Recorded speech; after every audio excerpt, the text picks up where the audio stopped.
All right. Welcome, everyone. So today I just want to walk through, just make sure everyone feels comfortable with the reflection. Um, this is something, it's similar to your discussion format.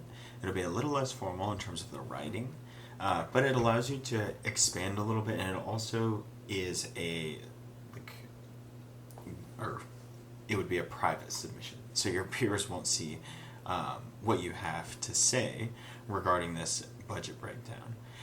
But given the nature of this topic, we have our current government shutdown. We're now in the 13th day. And this shutdown is largely over like a disagreement on how much or where we should be allocating our spending. So how much we should increase that deficit and how much we should actually be allocating towards what specific activities.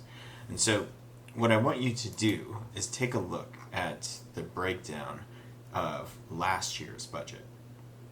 Now, a couple things in here. As you play around with this, you can actually like just hover over each of these different pieces, and it will give you some insight in terms of what goes into that.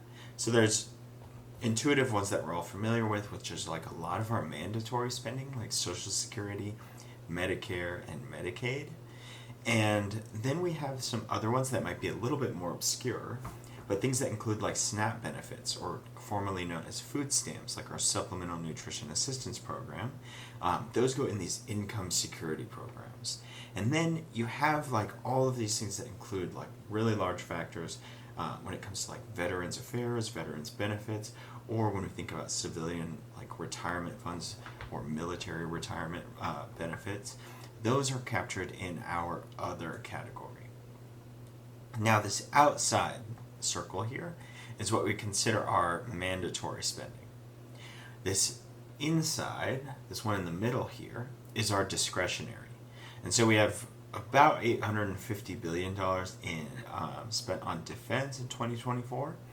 And then we have our non-defense, which includes a lot of like our K through 12 education, additional veterans benefits, and then things like our public transportation.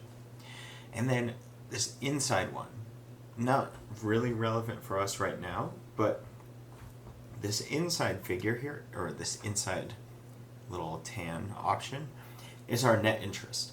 And so you can treat that kind of similarly to our mandatory spending, because this is the payments on the debt. So whenever we need to increase the deficit, which we have done for a very long time, the last time we were in a surplus was in the Clinton administration, but we've continued to run a deficit, and we have to continue to do so given our shortfalls. But as we continue to do so, we keep issuing, or in order to continue to do so, we need to continue to issue T-bills or treasury bills. And so whenever you're purchasing things like government bonds, you're helping the government facilitate that extra spending. You're purchasing some of the government's debt, and by purchasing some of that debt, they will pay you an interest rate. Generally, because these are more secure, essentially when you buy the government's debt, you're betting on the faith of the U.S., or you're putting faith in the U.S. economy. But because of the security of those funds, it tends to be lower interest rates. However, given the nature of our spending and our deficits each year, that is becoming a relatively large payment for us. And so our net interest and our mandatory spending need to go out, and we have our discretionary spending on the inside here. On the other side, this is our income. Treat this as the government's income. You can hover over these things. These are much more intuitive because we all pay taxes.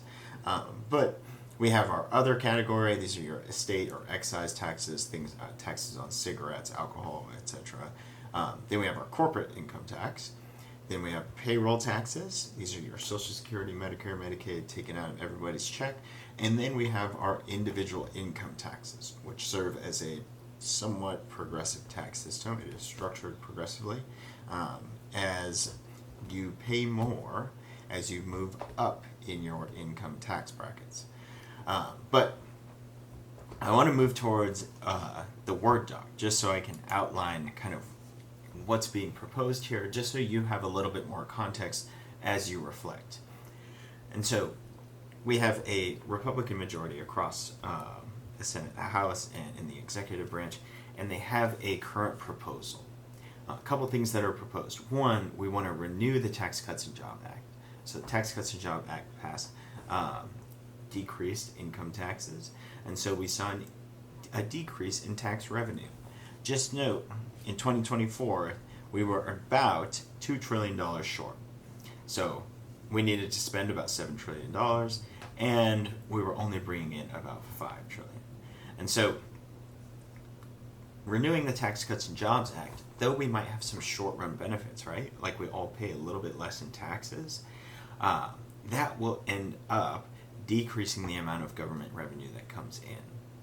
And so a couple of the things that are being proposed here, the current administration would like to renew the Tax Cuts and Job Act, and something that is also proposed is a cut to the corporate tax rate.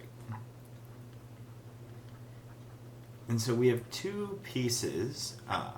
One, like this, there's some intuition. We talked about this a little bit in the GDP section, that you could potentially cut the corporate tax rate to increase investment.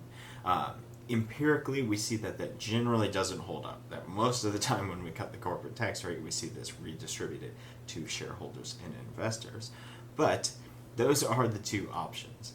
Those are the two proposals that the administration would like to do.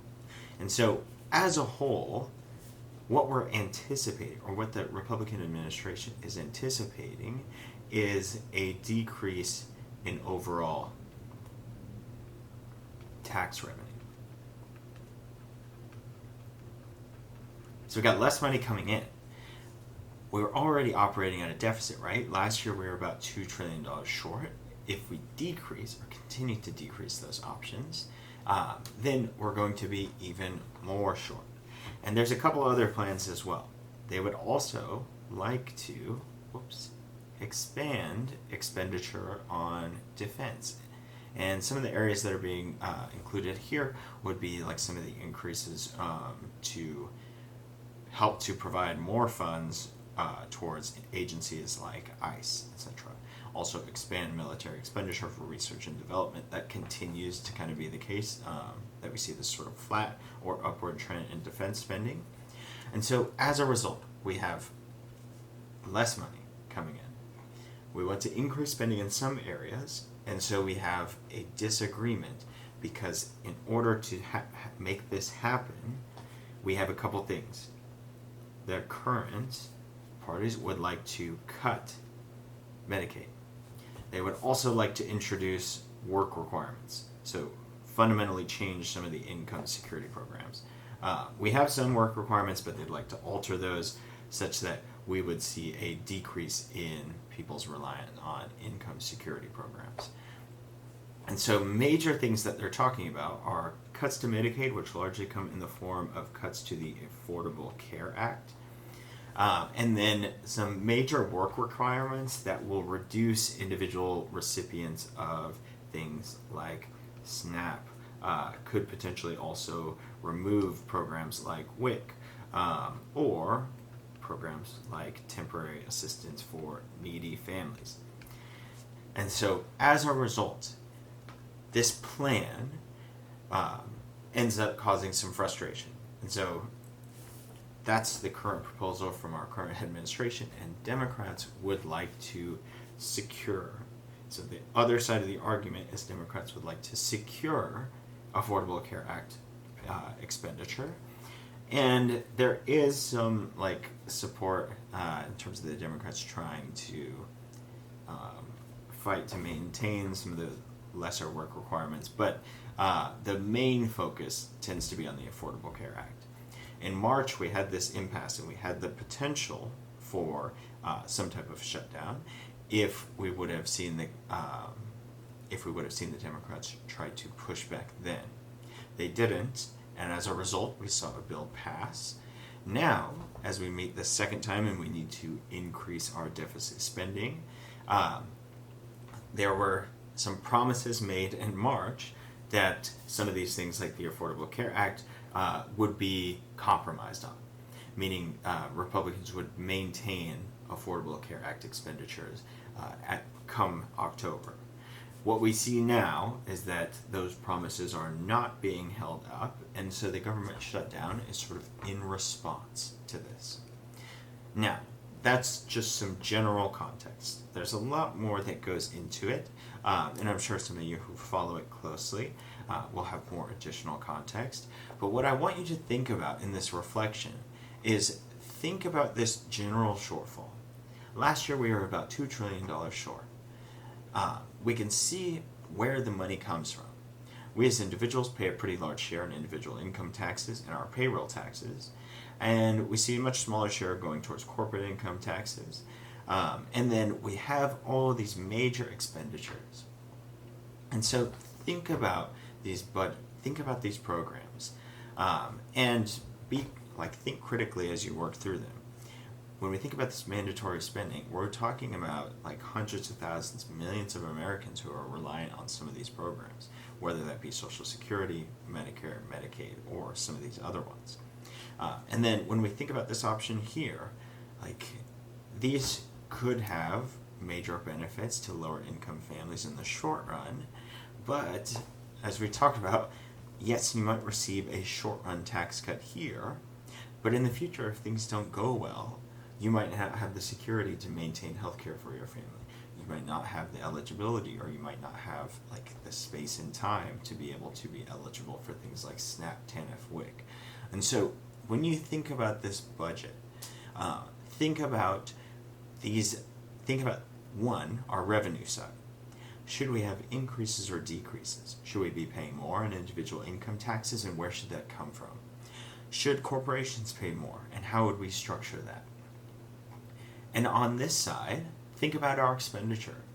Are there areas that we might be able to cut, or are there areas that we might need to spend more money on?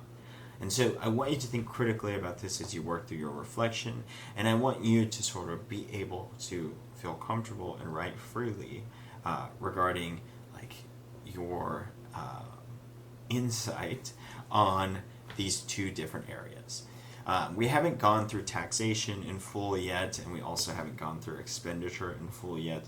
These are both units we usually cover first, but just given the nature of our current situation, I wanted to introduce this topic a little bit earlier, knowing that there are going to be some drawbacks with that. But give it your best shot. It is informal, so please avoid the use of AI here. I'm just asking you to sort of think critically about a couple topics and provide your thoughts there. But take your time. You have plenty of time to submit it, and best of luck. Thanks for your time.